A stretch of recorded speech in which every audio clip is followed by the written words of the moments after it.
Hello, everyone. This is Debonair, and you are on the channel known as Indie Year. It is the show where we get your games up and running as fast as we possibly can. In today's video, we're going to get more into that. How? By using what you know, what you have learned from over here on Indie Year and other platforms, what you have learned, and ultimately making an actual game out of that as quickly and effectively as possible. You have just stumbled upon a series where we are going to help you make a good game, an actual game, not a hyper casual game.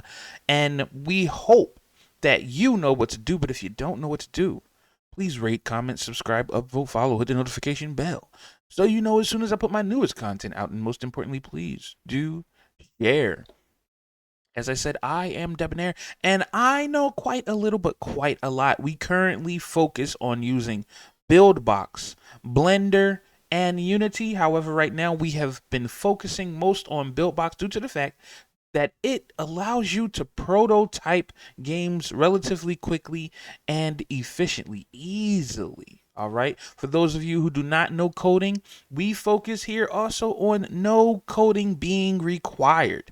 If you are going to have to know how to code, it's either going to be the bare minimum, the basics. You might have to copy some code here and there, which is freely available via Google, right? And so, the first part of this series is establishing what you know. All right. And so, for you and I, we know quite a little, but enough. And I'm going to showcase that right here by opening up BuildBox, a software of our choice, and showing you a few of the things that I have created so far that allows me, or should allow me, hypothetically speaking, in actually speaking, right, to develop a game quickly and effectively. We just have to make sure that the parameters for completion are small enough to allow us to get a game to market. Currently, you all know that BuildBox changed their pricing model, so now everything is free, with the exception of you having to pay if you want to create bigger income streams with your games. Right now, we are using these games. We're going to be using these games in order to test the market, to see how everything is going, to see what games are worth diving deeper into and creating more content for.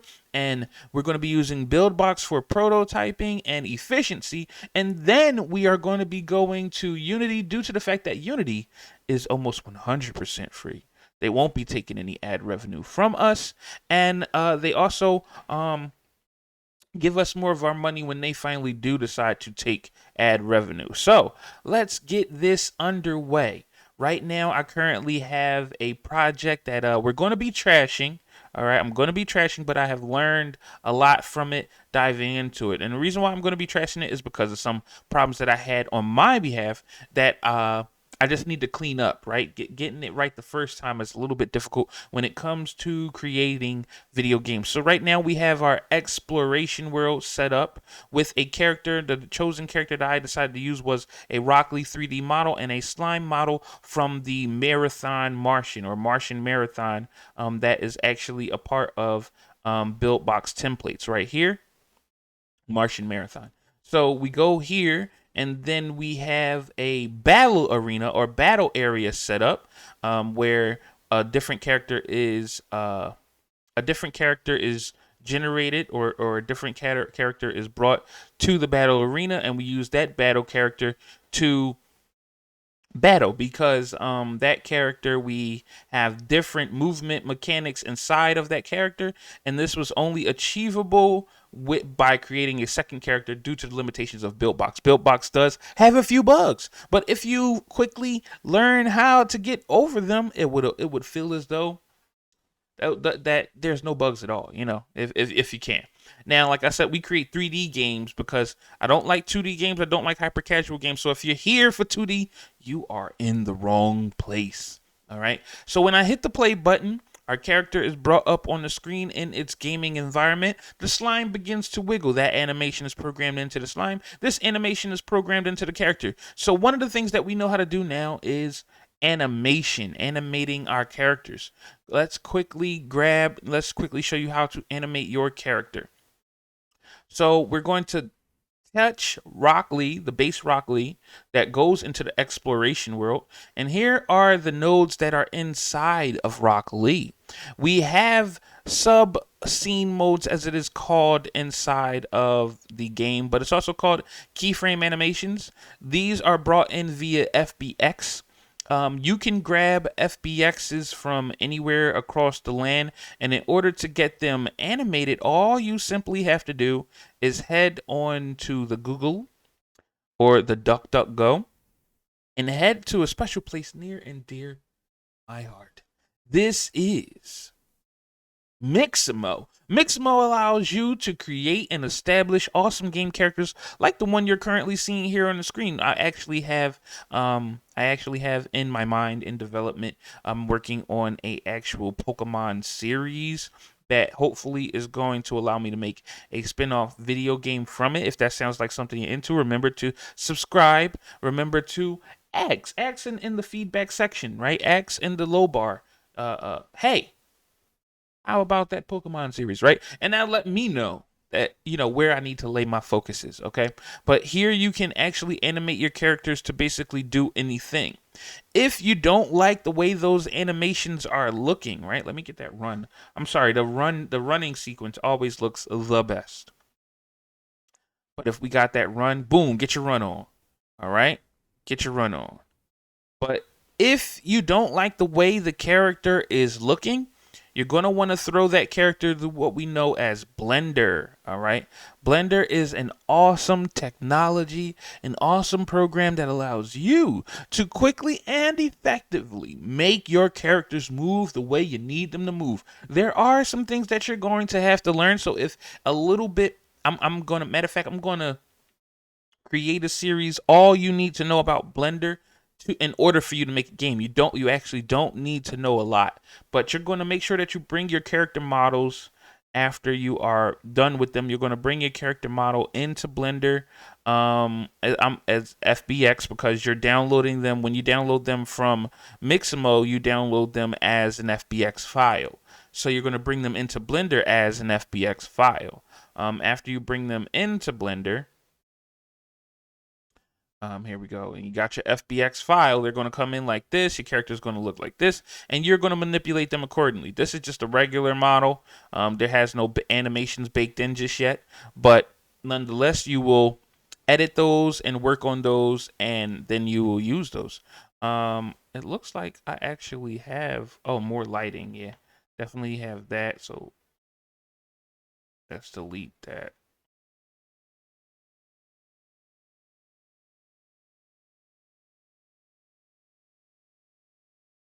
Is that a little Lee? Is that a little Lee?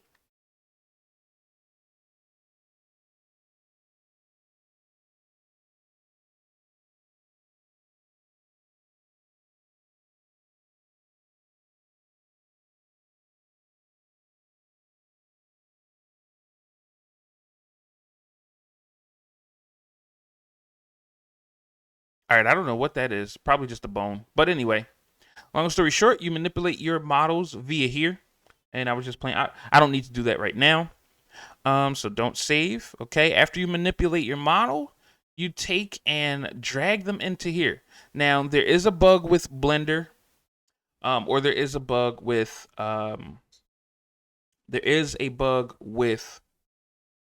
BuildBox. If you create a model, right? If you manipulate a model via Blender, right?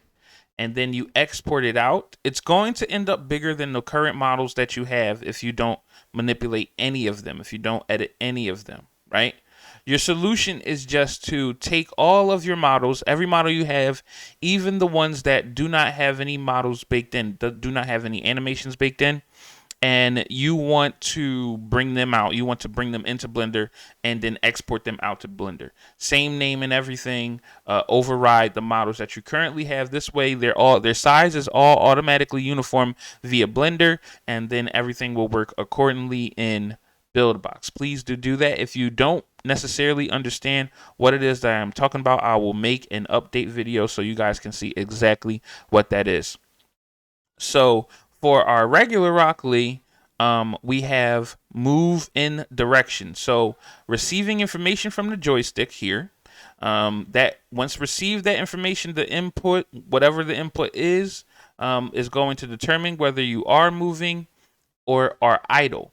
If you are moving, this is going to play the it is moving is going to play the running animation.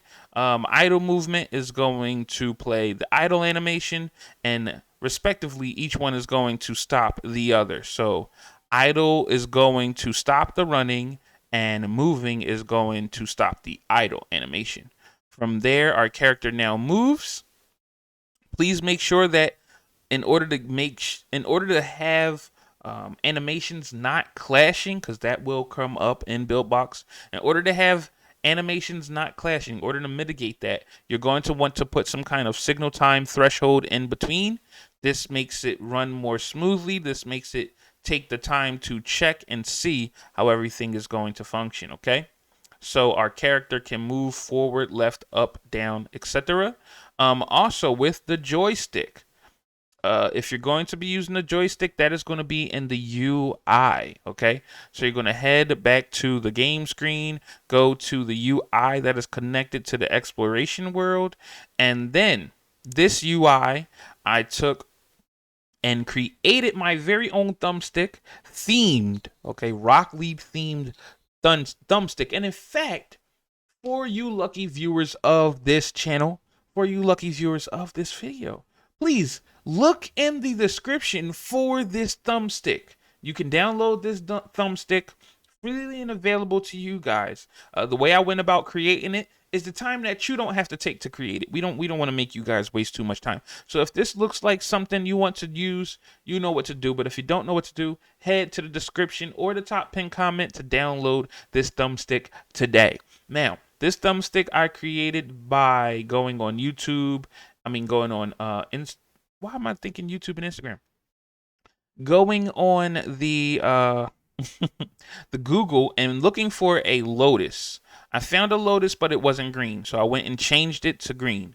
I changed it to green, and the middle section, I actually this circle, I actually decreased the size and put more green inside the middle, right? So each one, this is the base, this is the back section here, and this is the knob. This is the knob section here. The rest of this is transparent. Same with the base. The rest of this is transparent. Then you size them accordingly, fix the scale, etc. until it is just right for you. Don't be afraid to play with it and learn. Now, from that, the joystick itself, it's sending out an event name known as joystick. We had to name it, so that's what we did. We name it joystick. From there, on the UI screen, you head here, and we make sure that the event name still says joystick, just to be safe. We scale it up, we scale it down via here, all that, right? And it's positioned there, okay? You can position it anywhere on the screen you want. This sends this to this Rock Lee, and the receiver here is the receiver of the joystick, and it is waiting for the event name joystick. After it receives that, it will send input into the move direction, and the move direction has been changed from the screen Y to Z, because otherwise it would be up down pertaining to the screen, like it'll be up here, down here in that direction. We wanted it to be Z in that in the movement direction pertaining to our character, right? We don't want our character flying. That's not what we need for this game. We wanted our character to be inside the world, so we had to change the Y into the Z. And then in order to make sure that the person is facing the right way, we click invert Y and we click rotate to face. There are some difficulties. There are some things that have happened. With that, we also had to change the speed at which that character moves. So we put it on 0.3, but however it works for you is however it works for you. And that gives us the movement for that character along with the animations. And this is the 3D model being animated, worked upon. All right. Now, these are supposed to be for buttons, for buttons that we're supposed to have in the game. Receive information from the UI button. I probably should have deleted this. This was for something else when I was trying to bypass the fact that what is it? The fact that the four-way swipe movement doesn't stop working once it's been activated. So as soon as something has been attached to the enabled section of the four-way swipe, this is a bug, but the four-way swipe, it automatically begins working regardless whether it has a another node attached to it or not. I tried to use the receiver node and that didn't work. So so basically this section here, don't worry about it. You don't need it. This bottom section, that gives us the movement that we are looking for. So now that we know the movement that we're looking for being controlled by a joystick, you can have movement be controlled by nothing at all. So if we go to the battle screen, of course, battle room, as you can see, there's no joystick on the screen. We use the four-way swipe movement to activate this, as you have seen in the character already. And now it's intuitive. If you swipe on the screen, you're going to get your up, down, left, right movements. These are buttons on the screen that we're going to have switch the character model. So instead of it being Rock Lee, it'll be a Pokemon or it'll be another character. So that's going to be there. As I said, we're working with what we already know. So now we really have to find parameters. We have to find a set of parameters that are actually going to fully allow us to use everything that we know or that you've seen here in the game and creating a game quickly and effectively. All right. So right now we know how to work with joysticks. We know how to trigger animations. We know how to loop them. We know how to trigger movement.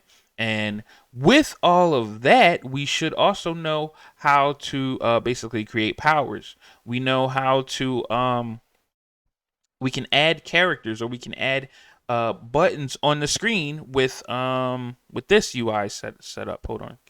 Here we go. I added those buttons on the screen by heading to my original area, creating UI ready battle, right?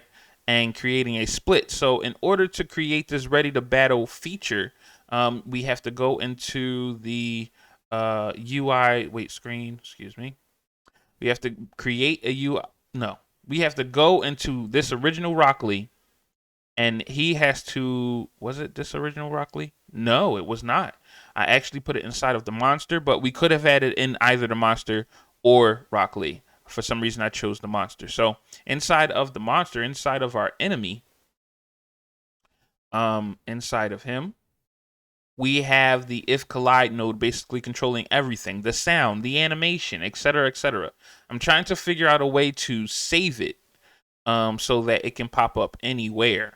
But I still haven't dabbled with that just yet, so give me time. But if it collides, it will have what I call a menu jump, but this is a special event, and it's called Ready to Battle. Let me put Ready for Battle, though. Right? It's ready for battle. Menu jump, when the menu shows up, the menu is going to look like this. This is our menu screen. All they have to do is press it, and we have the navigation button set up with nothing in there. We already have the text there. We want the people to know what to do. So we don't need nothing special, but we could add something special. So we're going to place the menu, the navigation button by default is just going to take you out of the scene or out of the pause mode and into another mode. The other mode that you designate is what it's going to take you to. And for us, it takes us to the battle room. So our current game loop, again, looks like this. Walking, tapping a monster, pressing the button, ready for battle.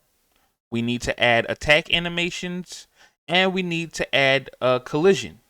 Collisions are going to be basically whether the character punches or whether the character shoots out projectiles. Those are going to have collisions, and then we're going to have to add health bars. And so again, some of the things we're going to be learning, but for the most, we're going to be initially using things that we already know. In the next video, we are going to actually establish parameters, basically, instead of just showing you guys, we're going to list exactly what we currently know, and then we're going to make a game based off of that by establishing the parameters that we need for the game to be done, for the game to be easy. We're going to, probably use two characters initially, two opposite characters to battle it out, similar to your Ken and Ryu of the first Street Fighters, right? They were establishing characters with minimal abilities, and the game ended up becoming a success. Same thing with Pac-Man, right? Establishing one character, and the other characters are all different colors, have honestly the same abilities, which is destroying Pac-Man. Excuse me, Pac-Man. I hope I said Pac-Man earlier. But it's the same thing in Pac-Man. You have all of the other ghosts, and he has to watch out for the ghosts. He has the most abilities, the most programmable things, but other than that, it's relatively simple. So that's what we're trying to go for. But Pac-Man is a hyper-casual game. Street Fighter is the first Street Fighter. What can I consider that a hyper-casual game? Maybe that was a hyper-casual game. I don't know. You tell me in the description if you don't know what to do. Rate, comment, subscribe, upvote. Hit the notification bell so you know as soon as I put my newest content out. Most importantly, share all of the stuff in our low bar. Please use those links. It helps out the channel when you use the links, and it also helps you out. We're going to be creating websites and more content for you guys as the days go on in this awesome year. So make this year yours here on Indie Year, the show where we get our games up and running as fast as we possibly can. And hopefully we can help you do the same. With all of that being said, I will see you guys later in the next video.